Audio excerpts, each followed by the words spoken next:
Hello everyone, welcome to my channel. Please subscribe and keep watching more details. The Young and the Restless Tuesday, February 25th recap. Sharon and Phyllis in psychiatric clinic, must play game to stay alive. The Young and the Restless YNR recap for Tuesday, February 25th, reveals that Sharon Newman Sharon Case and Phyllis Summers Michelle Stafford will realize they're in an old psychiatric clinic and that they must play a game to stay alive. Once Sharon awakens to the sound of an alarm blaring over a loudspeaker, she'll see that she's trapped in a room and freak out. Sharon will briefly wonder if she's hallucinating again, but then she'll see that Phyllis is stuck in the same boat. After Sharon wakes Phyllis up and helps her off the floor, Phyllis will assume Sharon did something to her. Sharon will deny it, but Phyllis will remain paranoid and suspect this could be phase 2 of Sharon targeting her family. Sharon will reiterate that she's not behind this and get Phyllis to confirm she isn't either, so they mull over who went after them. Phyllis will wonder if the point is to watch them kill each other since they're obviously not friends. Although Sharon will feel confident that Ian Ward Ray Wise and Jordan Colleen Zenk are deceased, she'll consider the possibility that they could have some crazy followers acting on their behalf. Phyllis will try to unlock the door with a paperclip, but she'll fail when it gets jammed. Meanwhile, Sharon will look through some nearby books for clues and see that all of them are the property of Havenhurst Psychiatric Clinic. Sharon will assume that's where they are, but the place will seem run down like it's been closed for a while. There'll also be a bag of canned food and a can opener, so that'll leave Phyllis and Sharon worried about how long their captor plans to keep them locked up. After Sharon and Phyllis compare notes from before they were kidnapped, they'll realize their wild dreams may have been due to getting drugged. Phyllis and Sharon will also determine that their kids will hopefully be looking for them by now. Despite that moment of peace, Phyllis will get riled up again and lash out over Sharon's role in all the Heather Stevens Vale Bloom drama. Sharon will remain apologetic over what happened, but Phyllis will snap that she can choke on her regrets. Sharon will eventually fume as well and argue that she had to have poison in her blood for her own resentment to come out. As for Phyllis, she is the poison, at least that's how Sharon will feel about it. However, Sharon will push Phyllis to do something useful and team up with her. The goal will be to get out of there so they can never see each other again. The alarm will blare multiple times throughout all this and a bluesy song will eventually play that gets Phyllis especially agitated. Sharon will suspect that it might be familiar to Phyllis and push her to remember in case it's a message. Phyllis will be more concerned with getting out of there and will threaten the captor as she bangs on the door. Once the music stops, Sharon will tell the captor that they're listening and ask the rules of this game.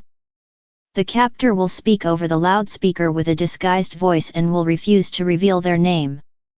After confirming that Phyllis and Sharon have to work as a team, the captor will admit the prize is staying alive. A camera monitor will also be on Sharon and Phyllis to indicate that someone's watching them.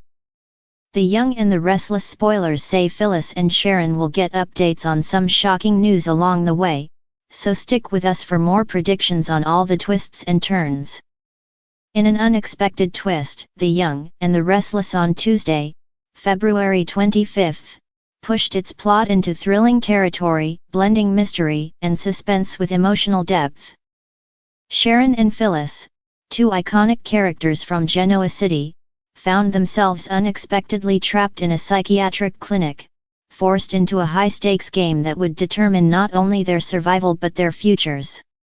The episode opens with an eerie atmosphere hanging over the psychiatric facility where Sharon and Phyllis have found themselves, both of them mysteriously swept away to this unwelcoming place. Gone are the comforts of their homes and the streets of Genoa City they know so well.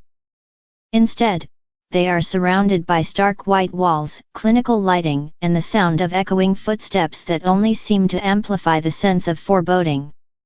The two women, normally so capable and sharp-witted, now appear utterly out of their depth in this strange and menacing environment.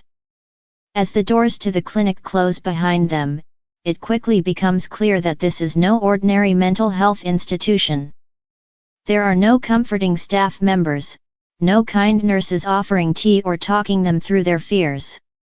The atmosphere is oppressive, cold, and somehow, all too familiar for fans of the show, as both Sharon and Phyllis have faced their own personal demons throughout the years.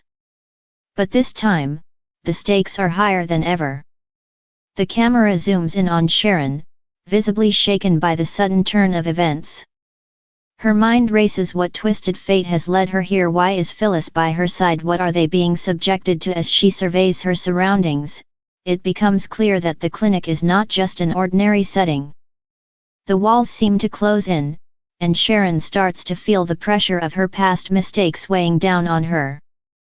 Is this some twisted manifestation of her guilt, or is something far more sinister at play? Phyllis, on the other hand, is trying to keep it together. If anyone knows how to take charge of a dangerous situation, it's Phyllis Summers. However, even she can't deny the anxiety creeping in. She forces a smile, trying to lighten the mood, but the tension in her eyes betrays her true feelings. Sharon catches this shift, and the two exchange a look. Something is wrong, and they both feel it. The suspense heightens as the clinic's staff finally makes an appearance. These are no friendly faces. Instead, they are cold, calculating, and mysterious. The clinic's head nurse, a striking figure with an eerie calm demeanor, addresses Sharon and Phyllis, telling them that they have been selected for a special program. The rules are simple, but deadly. Both women must participate in a high-stakes psychological game. If they fail, the consequences will be dire. The tension builds as Phyllis questions what the game entails, but the nurse's answer is cryptic at best. She only mentions that the game will test their willpower, their emotions, and, above all, their trust in one another. As the nurse leaves, Phyllis and Sharon are left alone in their sterile, unsettling surroundings. Sharon, ever the optimist, tries to reassure Phyllis that they will get through this together. Phyllis, however, is visibly rattled. She's been through a lot in her life, but this is different. This feels like a twisted mind game designed to push them to their breaking points. The game begins with a cruel and twisted set of challenges. They are given choices, each one seemingly harmless but with devastating consequences. It starts with simple tasks, like choosing between two doors, but quickly escalates to emotional and psychological tests designed to manipulate their memories and fears. Sharon is forced to confront the painful loss of her loved ones, while Phyllis is made to relive some of the darkest moments of her life: betrayals, heartbreaks, and failures that have defined her character for so long. Both women struggle, their vulnerabilities exposed in ways they've never imagined. Sharon breaks down at one point, her usual calm demeanor shattered by the constant barrage of emotional triggers. Phyllis, who has always been the tough, take-no-prisoners type, is equally affected, her bravado slipping as she faces the reality of her worst fears. They cling to one another, their bond growing stronger with each passing moment, as they try to make sense of the game's rules and survive the twisted tests. Meanwhile, back in Genoa City, the tension among their friends and family grows. Nick and Jack, who have been searching for Sharon and Phyllis, begin to put the pieces together. They uncover dark secrets about the psychiatric clinic, discovering that it may be connected to a shadowy figure from both women's pasts, someone who has a personal vendetta against them and wants to break them emotionally. This revelation sends shockwaves through Genoa City, as everyone begins to realize that Sharon and Phyllis' disappearance is no accident. Something far more insidious is at play. As the episode progresses, Sharon and Phyllis begin to work together, using their combined intelligence and resourcefulness to break the game's rules. They start to find ways to outsmart the twisted forces behind the clinic, each small victory giving them a renewed sense of hope. However, they are also forced to reckon with the reality that this game may be more than just a test of endurance, it may be a battle for their very lives. The final moments of the episode are filled with intense suspense, as Sharon and Phyllis are faced with a choice that will determine whether they live or die.